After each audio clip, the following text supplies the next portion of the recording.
টাকা পয়সা না থাকলে কোনো ছেলে মেয়ে কাউকে কখনো বুঝে না। কারণ বিপদে আপনি পইড়া দেখেন না, ছেলে মেয়েও কখনো আপনাকে করবে না। কারণ কি জানেন?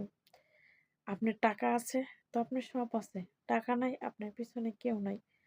আর এই বিপদের সময় যে আপনার পাশে থাকবে তাকে কখনো ভুলবেন না। কারণ কি জানেন? বিপদে যে আপনার পাশে আগায় আসে মনে করবেন সেই আপনার সবচাইতে কাছের মানুষ। সে আপনার কাছে সবচাইতে কাছের অনেক কিছু আমি মনে করি। আমার জীবনটা হইছে আসলেই তো এরকমের। আমি কি বলবো? বলার কোনো ভাষা নাই। হয়তো আমার আপনারা হাসি-খুশি দেখেন। আমি হাসি-খুশি ভিডিও বানাইতে করি।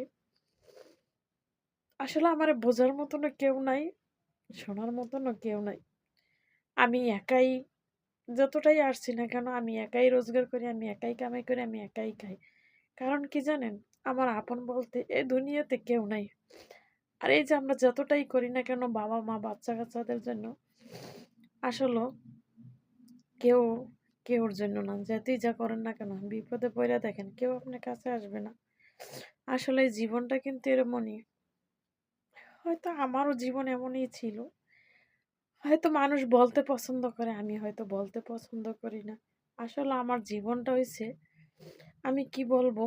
আমি যেই ডালি ধরি বা যেই ডালি বাসা বাঁধতে যাই না কেন, আমার ভুল বোঝার মানুষের কোনো অভাব নাই। কিন্তু আমারে বোঝার মতো কোনো মানুষ নাই। কিন্তু ভুল বোঝার জন্য মানুষের কোনো অভাব নাই। আসলে আমি কি বলবো? এটা আমার নসিব। হয়তো এটা আমার বিধাতার কিছু। হাসিখুশি থাকলেই একটা মানুষ কিন্তু হাসিখুশি থাকে না। কিন্তু দুঃখটা আমি ভুইলা থাকতে চাই। আমি চাই না আমার পিছনের দুঃখ স্মৃতিগুলো আমি মনের সামনে আইনা আমি কোনো করি।